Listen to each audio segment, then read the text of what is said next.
And now we're embarking on another serial story.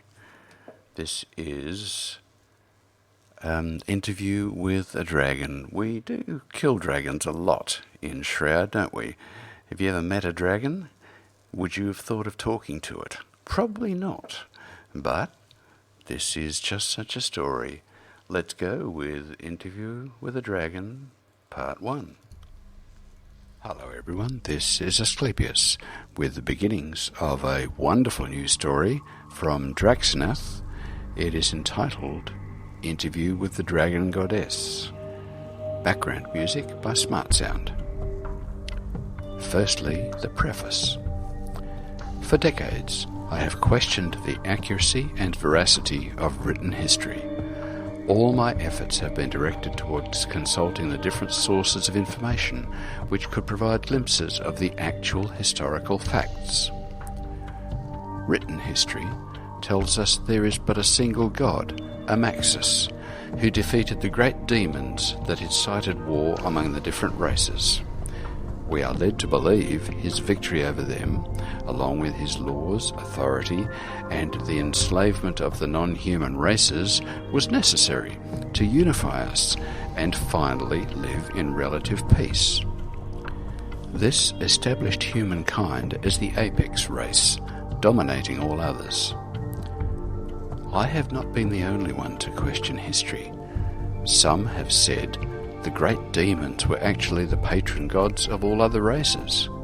Those that honoured them, if caught by authorities, were put to burn at the stake, accused of heresy and demon worshipping.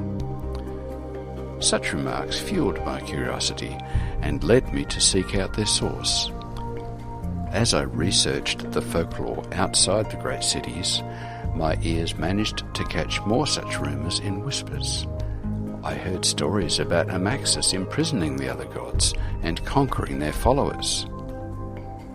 But the most interesting one was the legend of a champion goddess who embraced all the helpless races and freed them of their slavery, only to be betrayed later by those she trusted the most. She exiled herself and left the world for Amaxus to do whatever he pleased. I have dedicated more than half my life researching about this goddess, seeking to contact her. There are contradicting pieces of lore about her, which made my curiosity grow even stronger. Finally, those pieces of lore gave me the means to contact her and request her account of history. I will be signing my work anonymously, for obvious reasons. First impression. Finally came the day when I had everything necessary to talk to Draxnath, the legendary mother of dragons and patron goddess of all scaly and feathered creatures alike. I will leave out the details of the ritual used to reach her, as gods dislike being addressed forcefully.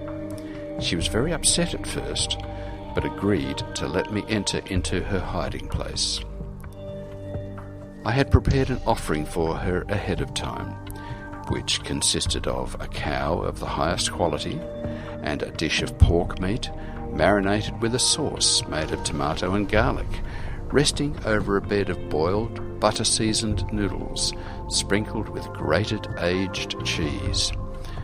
According to the law, these were the usual offerings to please her. A jet-black vortex formed in front of me. It was as if its darkness were eating the light around it. I gathered up my courage and went in, bringing the offerings with me.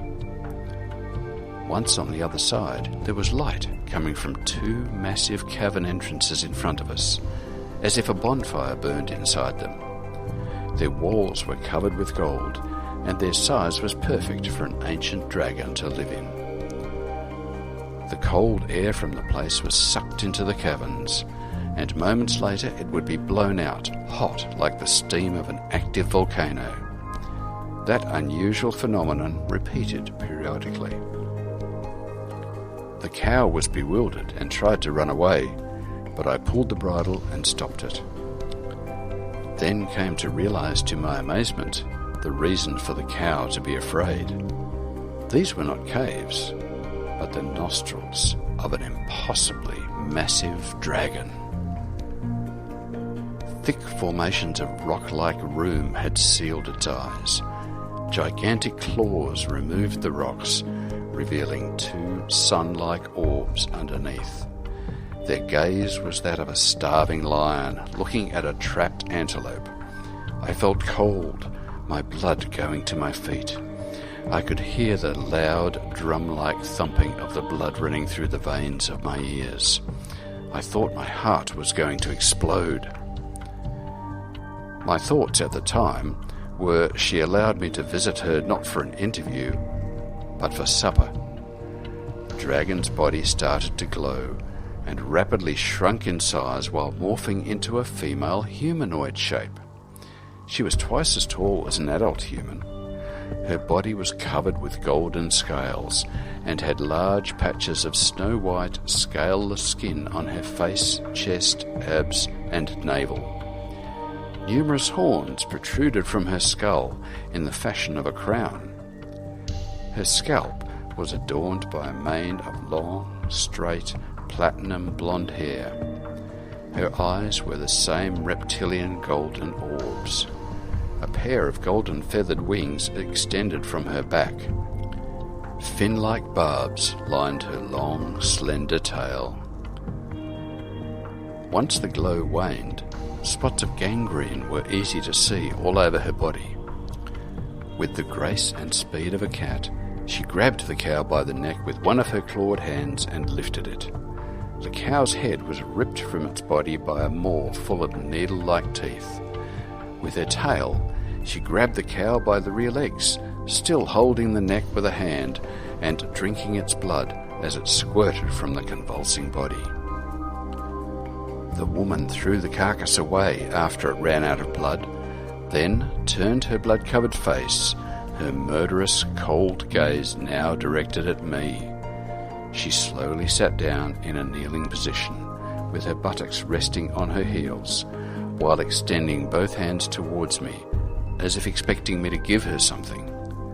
The heat in my hands reminded me I was carrying the dish, made especially for her. I immediately handed it over. The goddess sat there in silence for a moment, smelling it. That is when I noticed a dark aura emanated from an eerie, cleaver-like broadsword driven through her heart. Gangrene was most notorious around the sword wound. I dared not ask anything. She tasted the pork. "Is this human meat?" she asked with a gentle, whisper-like voice. "It is pork," I answered. She savoured it for a moment. "Humans and pigs taste the same. I love this taste, and the amount of garlic, butter, and spices is well balanced. The cheese is of remarkable quality too." She continued eating in silence. After emptying the plate, she used her hands to wipe her face and lick them afterward, the same way a cat does. "It felt like an eternity since the last time I tasted this dish. What year is it?" "It is the year 1132 of the Age of Order," I answered nervously. "What?" She burst into outrage. "Did I waste a millennium waiting for this sword to kill me? I could have killed myself sooner by overeating candy and bacon. Seriously, what's wrong with this sword?" With both hands, she pulled the broadsword out and proceeded to inspect it with the utmost care. Black blood ran out of the wound, which promptly closed as her bleeding turned to a more healthy red. She shrugged, her eyebrows and forehead wrinkled with confusion. She sheathed the broadsword into a scabbard on her waist and looked back at me with a calm, bored expression. "I am still alive and got nothing better to do right now. What did you want to talk about?" That is when the interview started. Stay tuned for more episodes of this amazing story.